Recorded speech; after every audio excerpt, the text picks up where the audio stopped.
창세기 28장 16절부터 22절까지입니다. 28장 16절 22절 읽습니다. 야곱이 잠이 깨어 이르되 여호와께서 과연 여기 계시거늘 내가 알지 못하였도다.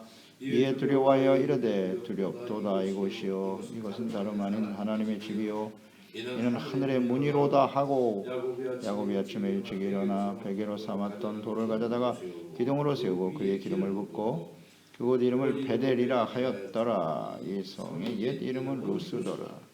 야곱이 소원하여 이르되 하나님이 나와 함께 계셔서 내가 가는 이 길에서 나를 지키시고 먹을 떡과 입을 옷을 주시어 내가 평안히 아버지 집으로 돌아가게 하시오면 여호와께서 나의 하나님이 되실 것이요 내가 기둥으로 세운 이 돌이 하나님의 집이 될 것이요 하나님께서 내게 주신 이 모든 것의 10분의 1을 내가 반드시 하나님께 드리겠나이다 하였더라. 아멘. 하나님을 만난 사람의 마땅한 태도. 아버지 이삭으로부터 아버지를 속여서 축복을 받은 야곱, 에서와의 갈등으로 인해 집을 떠나 하란을 향해 가고 있는 야곱. 그 과정은 옳지 않았지만 야곱이 언약의 축복을 계승하는 것이 하나님의 뜻임을 확인해 주시기 위해서 광야에서 잠들고 있었던 야곱의 꿈속에 나타나신 하나님. 그가 여기서 하나님을 만났어요. 그리고 아브라함과 이삭으로 이어지는 하나님의 그 언약의 축복을 확인받을 수 있게 되었습니다.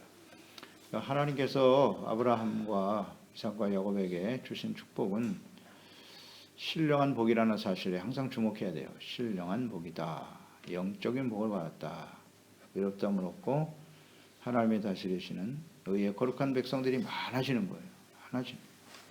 그저 숫자가 많은 게 다 좋은 게 아니고 번성하고 하나님의 다스림을 받는 하나님의 나라 의의 백성. 이게 하나님의 뜻이죠. 그럼 하나님께서 이제 함께 하시겠다는 약속도 하셨고요. 다시 돌아오게 될 것이다. 이렇게 약속을 하셨어요. 이 하나님을 만난 야곱은 어떤 반응을 하였을까요? 하나님을 인격적으로 만난 야곱. 이것은 하나님을 인격적으로 만난 사람들의 마땅한 태도다. 이렇게 묵상을 해보는 겁니다. 16절에 꿈속에서 하나님을 만나고 하나님의 음성도 들었어요. 그래서 아브라함과 이삭에게 주신 축복의 약속을 받은 야곱인데요. 그는 아무것도 없는 광야에서 홀로 돌베개를 베고 두려움 속에 잠들었던 그 자리에 하나님이 여기 계시는구나. 이걸 비로소 깨달은 거예요. 하나님이 여기 계시구나. 그곳은 광야였어요. 아무도 없어요. 두려움, 앞으로 나의 앞날이 어떻게 될지 모르는 두려움 속에 있었는데 그 자리에 하나님이 함께 계셨다. 이걸 깨달았어요. 여호와께서 과연 여기 계시거늘 내가 알지 못했도다. 이 여기라는 의미는 뭘까요?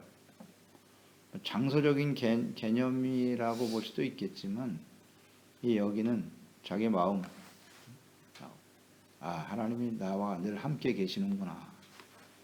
하나님이 약속하셨거든. 내가 너와 함께 계시느니라 했거든. 그러니까 개인적으로 우리의 심령 속에 혹은 나의 인생 속에 여기는 그런 의미일 거예요. 하나님이 나와 함께 계시는구나. 이걸 내가 그동안 몰랐네. 할아버지는 아브라함으로부터 하나님에 대해서 들었을 것이고 이삭으로부터 아버지로부터 하나님에 대해서 말씀을 많이 들었을 거예요.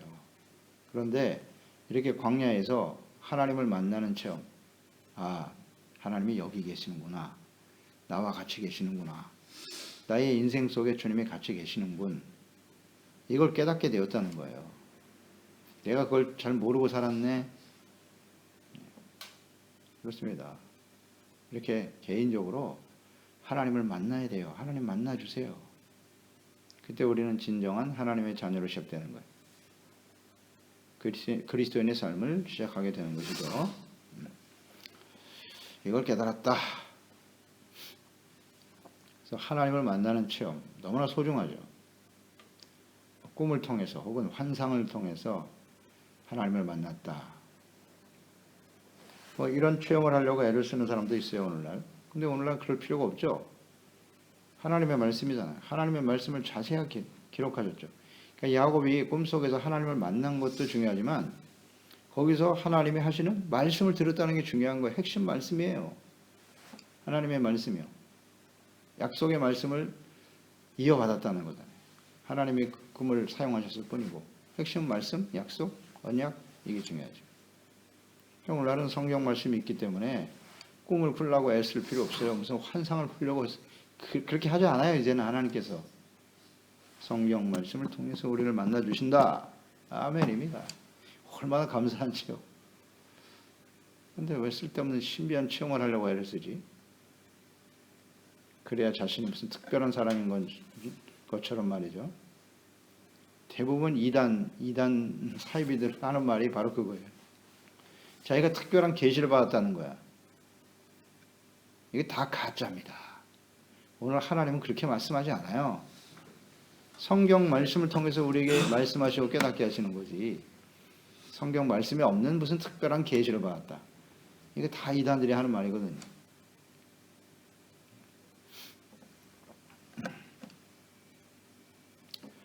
말씀을 통해서 우리 가운데 자신을 계시하십니다. 약속의 말씀을 받았다는 것. 그걸 묵상하면서 야곱처럼 죄책감이 굉장히 컸을 것 같아요. 어제 묵상했듯이 아버지를 속여서 복을 받았기 때문에 야 이건 과연 내가 하나님의 복을 받은 게 맞아? 이거 방법이 옳지 않은데 분명히 이런 생각이 있었을 거고 그로 인해서 불안했을 거예요. 그리고 집을 떠날 수밖에 없는 외로움, 고통스러운 힘든 상황에 처했을 때도 하나님의 구원의 은혜를 받은 사람들은 이게 중요해요. 하나님이 야곱을 선택하셨거든요. 하나님의 구원의 은혜를 받은 하나님의 자녀들은 하나님이 함께 계시고 지켜주신다. 이게 참 소중한 일인 것 같아요. 에서간이 야곱이기 때문에 하나님이 택한 자녀잖아요. 그 많은 사람들 중에 그리스도 예수 안에서 우리를 창세전에 우리를 선택하셨다는 거 아니에요. 야곱처럼. 하나님이 우리를 선택하셨죠. 부르셨죠. 죄를 깨달아 용서받고 의롭다운 얻게 하셨죠. 그래서 하나님의 자녀가 되고 내가 너와 함께 할 거야. 이 얼마나 큰 축복입니까? 그런데 우리가 그렇게 살아가면서 온전하나요? 온전하지 못하죠.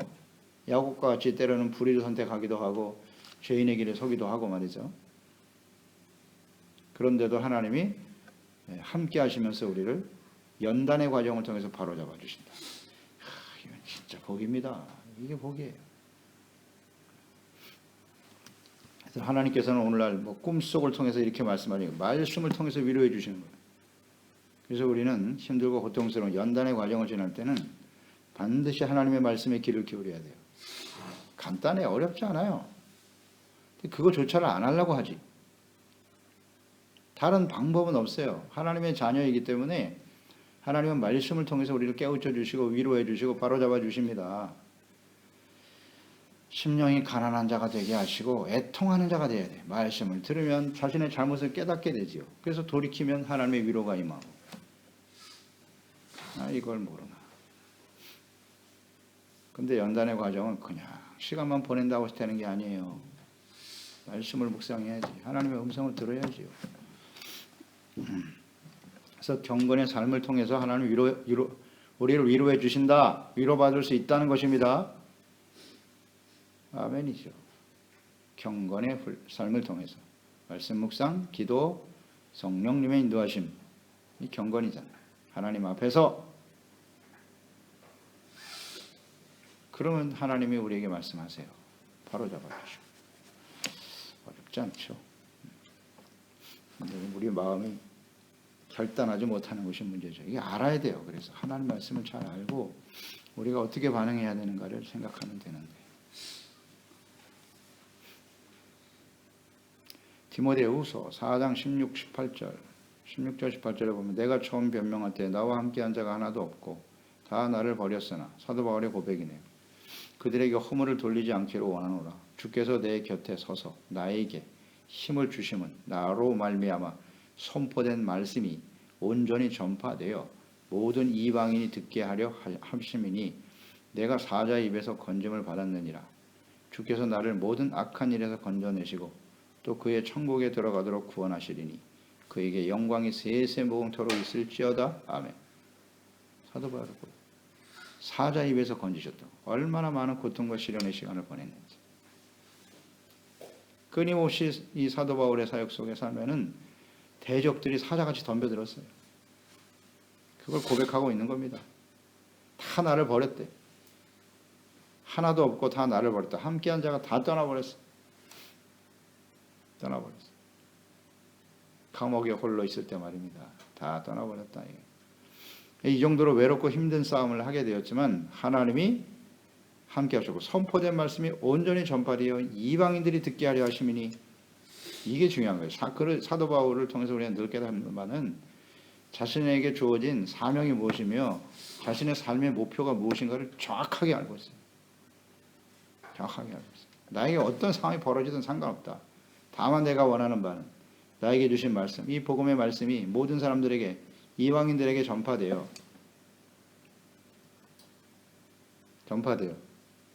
그들이 천국에 들어가도록 구원하시는 하나님의 은혜가 내게 임할 것이다.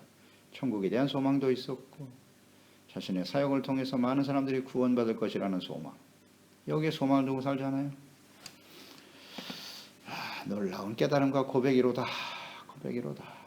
이 사도 바울의 고백이 우리의 고백이 되어야 하는데 오늘 야곱을 묵상하면서 이거 다시 한번 깨닫게 됩니다. 너무나 외롭고 힘든 고통스러운 상황이지만 하나님이 야곱을 택하셨고 나를 통해 이루시고자 하는 하나님의 그 언약이잖아요. 약속.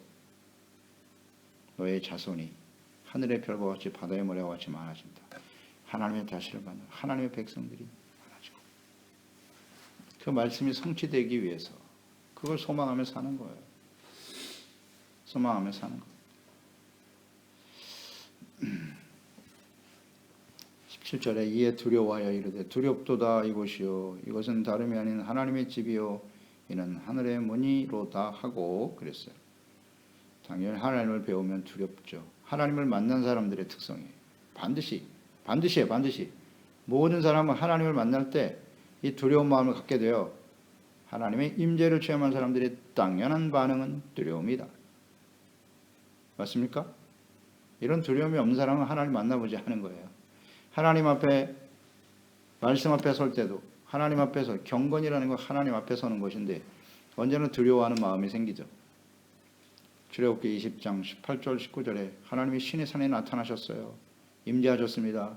뭇 백성이 우레와 번개와 나팔 소리와 산의 연기를 본지라 그들이 볼 때 떨며 멀리 서서 모세에게 이르되 당신이 우리에게 말씀하셨소 우리가 들으리이다. 하나님이 우리에게 말씀하지 말게 하소서 우리가 죽을까 하나이다. 두렵죠. 이사야서 6장 5절에도 그때 내가 말하되 화로다 나여 망하게 되었도다. 하나님을 만났잖아요. 이사야가 나는 입술이 부정한 사람이요 나는 입술이 부정한 백성 중에 거주하면서 만군의 여호와이신 왕을 배웠음이로다 하였더라. 당연하죠. 하나님 앞에 서면 우리가 두려워해야 하는 이유는 우리가 죄인이기 때문이에요. 온전하지 못하기 때문에 두려워하는 겁니다. 계시록 1장으로 갑니다. 17절 18절에 보면 사도 요한이 내가 볼 때 그의 발 앞에 엎드려져 죽은 자같이 되매 죽은 자같이 되었다고. 하나님을 예수 그리스도를 만나고 그가 오른손을 내게 얹고 이르시되 두려워 말라. 나는 처음이요 마지막이니 곧 살아있는 자라. 내가 전에 죽었었노라. 볼지어다 이제 세세토록 살아있어 사망과 음부의 열쇠를 가졌노니. 아멘. 영광스러운 주님을 만나니까 이렇게 엎드려지는 겁니다. 두려워해야죠. 당연하죠.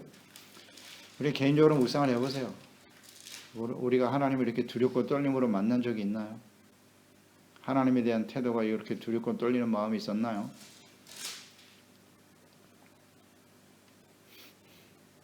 하나님을 만날 때 우리의 반응은 어떠한가?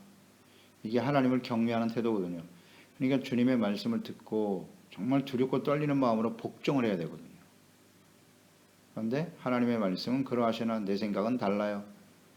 하나님의 말씀에 대해서 전혀 반응을 안 해. 그건 하나님을 두려워하는 태도가 아니죠. 예배드리는 태도, 하나님 말씀에 대한 태도 어떤가요? 다시 한번 묵상하게 되네요. 이렇게 두렵고 떨리는 마음으로 말씀을 듣고 있나? 아무렇지도 않잖아요. 전혀 반응도 없어요. 이거 정말 하나님 앞에 우리가 진정 살아계신 하나님을 인정하고 살아가는 건지, 그죠? 내가 원하는 하나님을 믿고 자기가 믿고 싶은 대로 믿으려고 하는 것은 아닌지, 하나님을 우상처럼 섬기는 거예요. 그냥 우상처럼. 두려워하진 않아요. 전혀. 최소한 우상을 섬기는 사람들도 말이죠. 이런 두려움이 있어요. 두려움이 있습니다. 내가 혹시 이걸 지키지 않으면 그 우상이 신이 나를 치면 어떡하나, 나에게 재앙을 주면 어떡하지. 하나님을 우리가 이렇게 두려워하나요? 이걸 좀 깊이 묵상할 필요가 있어요. 그래서 이렇게 매일매일 말씀 묵상과 경건의 삶이란 하나님을 만나는 시간이기 때문에 주님과의 만남 앞에서 경외하는 자세가 있어야 된다. 묵상하게 되고요. 또 하나님의 집이고 하늘의 문이다, 이런 고백을 했네요. 집이란 하나님이 임재하시는 곳이라는 뜻이겠죠. 이 집은 곧 성전을 의미하는 것이고요. 또 하늘의 문이다, 하나님께 나아갈 수 있는 문이다. 이곳이 하나님을 만났으니까 이렇게 고백을 했네요. 하나님을 만난 그곳이 하나님의 집, 하나님의 성전. 그러니까 성전에서 우리는 하나님을 만나는 거예요. 하나님 거기 임재하여 계시니까. 그것이 하나님께 나아갈 수 있는 문이다. 성전은 곧 하나님께 들어갈 수 있는, 하나님께 나아갈 수 있는 문이 되는 거예요. 하나님과의 만남, 하나님과의 교제. 그래서 그것을 하나님의 집이라는 뜻을 가진 베델이라고 불렀다. 하나님이 임재하시는 곳, 집, 성전. 자, 그러면 우리가 묵상해 보죠. 오늘날 우리는 이 하나님의 전, 그리고 하늘의 문, 이 문이 어디에 있는 곳, 어디서 우리는 이 베델로 가야 이 하나님을 만날 수 있을까요? 아니요. 예수 그리스도잖아요. 예수 그리스도. 예수 그리스도가 하늘의 문이세요. 예수님께서 임재하시는 그곳, 하나님은 오늘날 예수님 안에 임재하여 계십니다. 아멘. 이건 중요한 진리입니다. 예수님 안에 계세요. 다른 곳에는 없어요. 그러니까 예수님 안에 그곳이 하나님의 집인 거예요. 성령, 예수 그리스도의 영이신 성령께서 우리 가운데 임하실 때 임재하시는 곳이 하나님의 집이 되는 거니까, 교회, 예수 그리스도의 몸인 교회가 하나님의 집이 되는 것이고, 또 개인적으로는 고린도전서 3장 16절, 너희는 너희가 하나님의 성전인 것과 하나님의 성령이 너희 안에 계시는 것을 알지 못하느냐? 하나님의 성령이 우리 가운데 우리의 심령 속에 임하시기 때문에 우리가 하나님의 전이 되는 것이죠. 여기서 우리는 하나님을 느끼게 되고 하나님 앞에 온전한 예배자가 되는 것이고, 하나님이 임재하시는 전이라고 했잖아요. 전이라고 하는 건 예배잖아요. 하나님 앞에서의 우리의 삶. 예수 그리스도 안에 계세요. 예수님이 이제 우리가 예수님 안에 있는 것이 하나님의 성전의 삶이 되는 것이고, 그 다음 하늘의 문, 그 문은 예수 그리스도가 문이라고 하셨어요. 요한복음 10장 7절, 그러므로 예수께서 다시 이르시되 내가 진실로 진실로 너에게 말하노니 나는 양의 문이야. 내가 문이니 누구든지 나로 말미암아 들어가면 구원을 받고 또는 들어가며 나오며 꼴을 얻으리라. 아멘. 예수님의 문이시라잖아요. 우린 예수님을 통해서 아버지께 갈 수 있어요. 하나님께 나갈 수 있어요. 다른 문은 없어요. 다 절대요 강도라 그랬습니다. 예수 그리스도 이외에 다른 문은 없다. 요한복음 14장 6절, 예수께서 이르시되 내가 길이요 진리요 생명이니 나로 말미암지 않고는 아버지께로 올 자가 없느니라. 예수 그리스도를 통해서만 문이잖아요. 하나님께 나아갈 수 있는 문. 자꾸 다른 문을 이야기하니까 이게 다 가짜가 되는 거예요.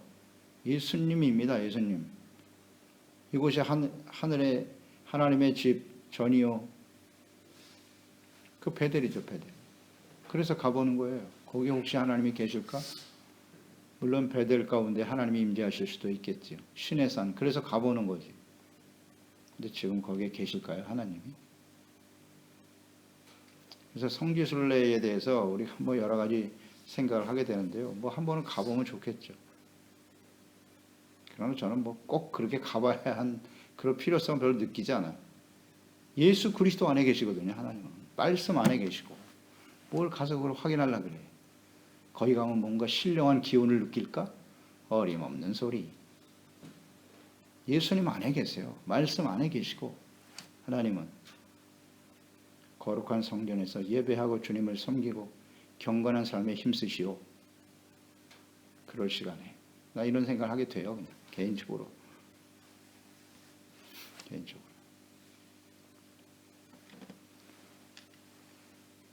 아버지께로 나아갈 수 있는 유일한 길이요 문이 되시는 예수님입니다. 그리스도께 막혀있던, 죄로 인해서 아담과 하와가 범죄한 이후로 막혀버렸잖아요. 에덴 동산이. 들어오지 못하도록 화영검을 둘렀더라. 그러면 그 하나님께 나아갈 수 있는 길이 뭐냐? 예수 그리스도 외에는 없어요. 무슨 어떤 특별한 무슨 종교적인 집단이, 어떤 대단한 영적인 지도자가 그런 일은 없어요. 왜 그런 데 속죠? 예수님밖에 없는데.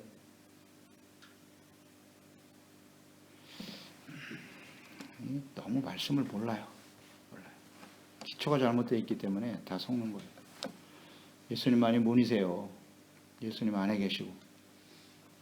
18절 야곱이 아침에 일찍 일어나 베개로 삼았던 돌을 가져다가 기둥으로 세웠고 기름을 붓고 그것에 이름을 베들이라 했다. 일찍 일어났죠.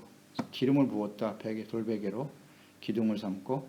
그러니까 하나님을 친히 만난 장소잖아요. 임재하시는 곳이었기 때문에 또 언약의 말씀을 받은 것을 기념하기 위해서 기름을 부어 거룩한 장소로 구별했다는 뜻이겠죠. 나중에 이제 돌아오면서 이곳을 거쳐가게 되고요. 또 묵상하게 됩니다.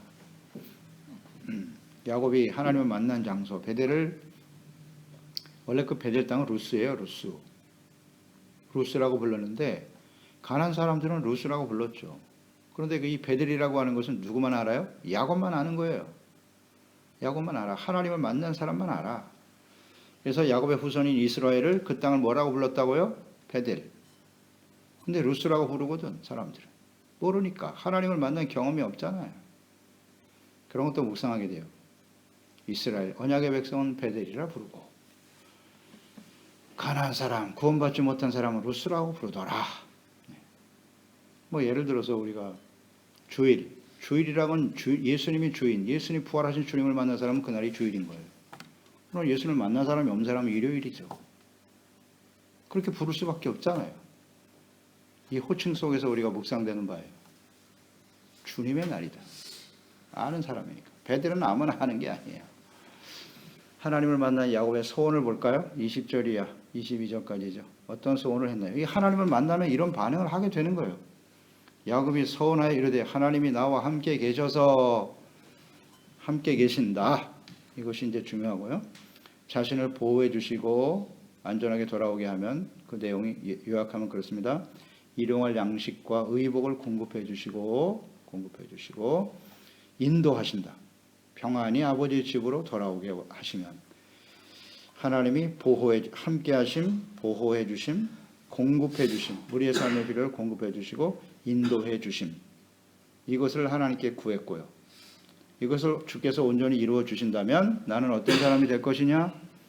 내가 기둥으로 세운 이 돌이 하나님의 집이 될 것이요. 먼저 하나님 여호와께서 나의 하나님이 되실 것이요. 이건 뭐냐면 참된 예배자가 되겠다는 거예요. 이 헌신의 내용을 잘 요약할 줄 알아야 돼요. 참된 예배자가 될 것이다. 하나님은 나의 하나님이 되신다는 뜻은. 그 다음 이 세운 돌이 하나님의 집이 될 것이다. 하나님의 성전을 건축하겠다. 하나님의 성전을 바르게 세우겠다. 그 다음 또 하나는 10분의 1을 반드시란 말을 사용했어요. 하나님께 드리겠다. 11조. 이 세 가지네요. 참된 예배자, 성전 건축, 11조. 11조는 무엇입니까?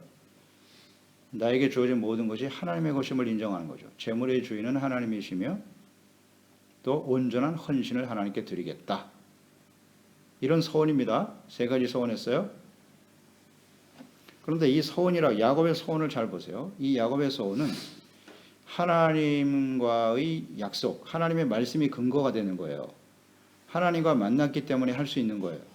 그냥 자기가 호기롭게 자기 생각과 뜻대로 하는 소원이 아니라 하나님을 만났고 그 말씀에 근거한 거라고요.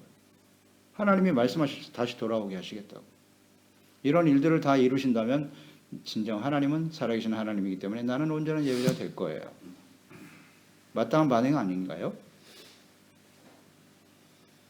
약속의 말씀, 하나님을 만났고 그분의 약속의 말씀에 근거한 것이었고 마땅히 감사하며 지켜야 할 일이다.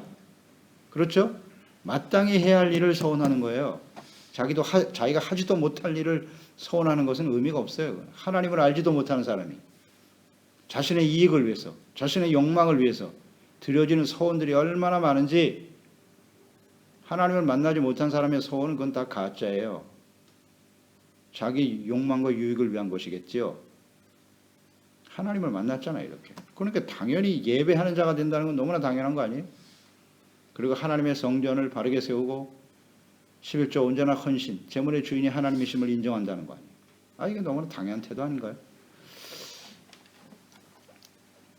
요약해보죠. 성전, 예배, 11조 헌신은 하나님을 만난 사람이라면 반드시 해야 할 일이다. 너무나 당연한 일이다. 이렇게 정리하면 될 것 같아요. 이거 억지로 되나요? 하나님을 만나지도 않은 사람이 이런 소원을 한다면 그건 지킬 수도 없고 지켜지지도 않고.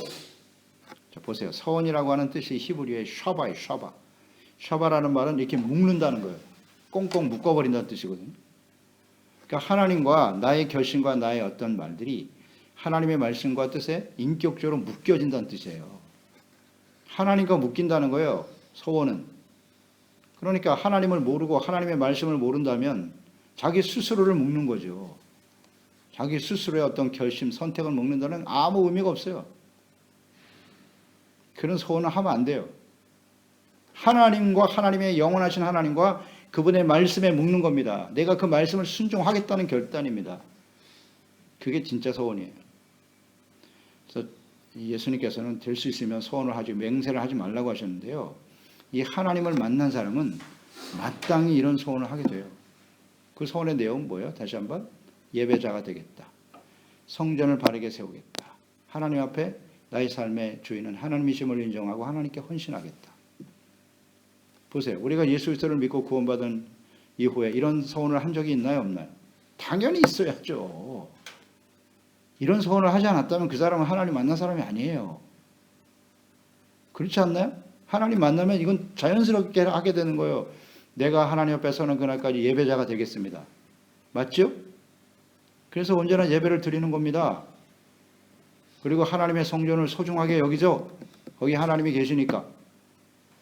성전이 중심이 되는 삶을 살게 되는 거고, 그 다음에 온전한 11조를 드려 헌신하게 되는 거지. 근데 이 11조를 드려야 되느냐 말아야 되느냐, 이게 뭐예요? 이건 성경을 너무 모르는 거예요. 하나님을 만난 사람이라면 당연한 겁니다. 이거는 누가 가르쳐줘서 하나? 강요해서 합니까?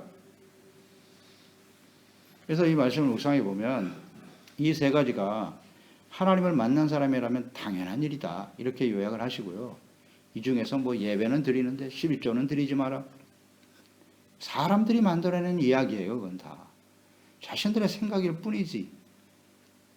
그리고 또 하나, 서원은 반드시 지켜야 되죠. 신명기 23장 21절 내 하나님 여호와께 서원하거든 갚기를 더디하지 말라. 내 하나님 여호와께서 반드시 그것을 내게 요구하시리니 더디면 그것이 내게 죄가 될 것이니라. 아멘. 이 서원과 지키지 않으면 죄가 된다는 이 말씀과 연결해서 묵상해 보세요. 기도하겠습니다. 하나님 아버지, 오늘도 주님, 야곱이 하나님을 만났을 때 약속의 말씀을 받았고 그 주님을 만난 야곱의 반응이 어떠한가 생각해 보았습니다. 묵상해 보았습니다. 이것은 예수 그리스도 안에서 우리가 살아계신 하나님을 만나고 이제 우리의 몸이 거룩한 성전이 되고 예수 그리스도의 몸인 교회에 나와서 하나님 앞에 나와 예배자가 되고 온전한 예배자가 되고 성전을 소중하게 여기고 또 주님을 만난 사람은 마땅히 나의 모든 재물이 하나님께로부터 왔음을 인정하기 때문에 하나님께 헌신하며 드려지게 되는 것이죠. 다만 이 말씀을 묵상하면서 조금 아쉬움이 남는 것은 야곱이 이 순서가 좀 바뀌었으면 좋았을 것을 생각하게 되네요. 순서가 바뀌었어야죠. 내가 먼저 하나님의 성전을 소중하게 세우고 예배자가 되고 주님을 바르게 섬길 터이니 내게 필요한 걸 공급해 주시고 인도해 주세요. 이 순서가 좀 아쉽긴 하지만 그래도 야곱은 이제 처음 하나님을 만났기 때문에 이렇게 고백할 수밖에 없었을 것이다, 묵상이 됩니다. 이 말씀대로 우리가 하나님의 나라와 의를 먼저 구하면 하나님을 만나고 온전한 예배자로 주님을 바르게 섬기면 우리 하나님의 삶에 필요한 모든 것을 공급해 주신다고 약속하셨잖아요. 온전한 예배자로 주님을 섬길 때 하나님께서는 함께 하시고 지켜주시고 승리하게 만들어 주시리라 확실히 믿사옵나이다. 이와 같은 삶에 이 하나님과의 인격적인 교제와 만남이 경건의 삶을 통해서 이루어지는 것이오니 말씀과 기도, 성령의 인도하심을 따르는 경건의 삶이 우리 모든 지체들, 우리 자녀들의 삶 속에 매일매일 이루어지게 도와주세요. 예수님의 이름으로 기도드리옵나이다. 아멘.